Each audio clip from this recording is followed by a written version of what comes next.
Ang maayong balita kabahin sa Genesis Kapitulo 11. Ang turi sa Babel. Sa sinugdanan may usa lamang kapinulungan sa tibuok kalibutan. Sa pagpamalin sa mga tawo gikan sa sidlakan, ay abot sila sa usa ka patag sa Shinar ug mipuyo sila didto. Ug nag-ingnanay sila. Dali, maghimo kitag tisa o ipaagay nato kining kalayo aron mo gahi. Usa, nakabaton silang tisa ug aspalto aron ipatapot niini. Kunya, miingon sila. Karon magbuhat kitag syudad nga may turi nga sangko sa langit. Himuuntag bantugan ang atong ngalan aron dili kita magkatibulaag sa tibuok kalibutan. Kunya, nanaog ang Ginoo aron pagtan-aw sa syudad ug sa turi nga gitukod sa mga tawo.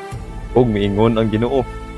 Karon, usa na sila kagkatawhan ug usa ang ilang pinulungan ug sinugdanan lamang kini sa ilang pagabuhaton. Dili madugay, pagkahimo na sila sa tanan nga gusto nilang buhaton. Usa, nga naog kita og libugot ang ilang pinulungan aron dili sila magkasinagsanay. Usa, ipatibalaag sila sa Ginoo sa tibuok kalibutan ug mihunong sila pagtukod sa syudad. Babel ang ngalan sa syudad kay didto gilibog man sa Ginoo ang pinulungan sa tanang tawo ug gikan didto ipatibulaag niya sila sa tibuok kalibutan. Ang mga kaliwat ni Sem. Mao kini ang kaliwat ni Sem. Duha ka tuig human sa lunop, sa dihang usa ka gatos na katuig si Sem, nakaliwat siyag lalaki nga si Arphaxad. Kunya, nakaabot pa siya og laing 500 ka tuig ug nakaliwat pa siyag ubang mga anak. Sa 35 na ang panuigon ni Arphaxad, nakaliwat siyag lalaki nga si Shelah. Kunya, nakaabot pa siya og laing 403 ka tuig ug may lain pa siyang mga anak. Sa 30 na ang panuigon ni Shelah, nataw ang iyang anak nga lalaki nga si Eber. Human mataw si Eber, nakaabot pa si Shelah og laing 403 ka tuig ug may lain pa siyang mga anak. Sa 34 na ang panuigon ni Eber, may anak siyang lalaki nga si Peleg. Human mataw si Peleg, nakaabot si Eber og laing 430 ka tuig ug nakaliwat pag ubang mga anak. Sa 30 na ang panuigon ni Peleg, nakaliwat siyang lalaki nga si Reo. Human mataw si Reo, nakaabot pa si Peleg og laing 209 ka tuig ug nakaliwat pag ubang mga anak. Sa 32 na ang panuigon ni Reo, nakaliwat siyang lalaki nga si Serog.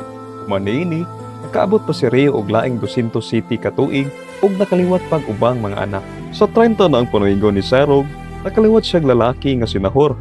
Human mataw si Nahor, nakaabot pa si Serog og laing 200 ka tuig ug nakaliwat pag ubang mga anak.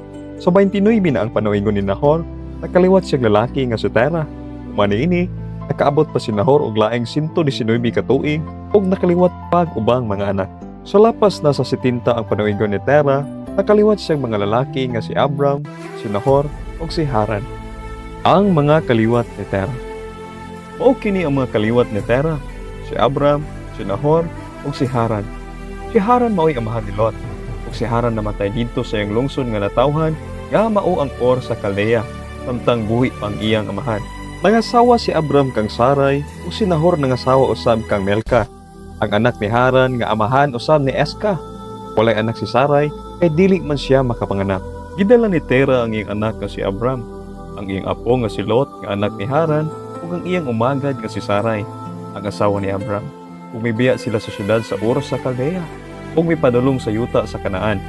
Niabot sila kutob sa Haran ug mipuyo sila didto ug namatay si Tera sa panuigong 205.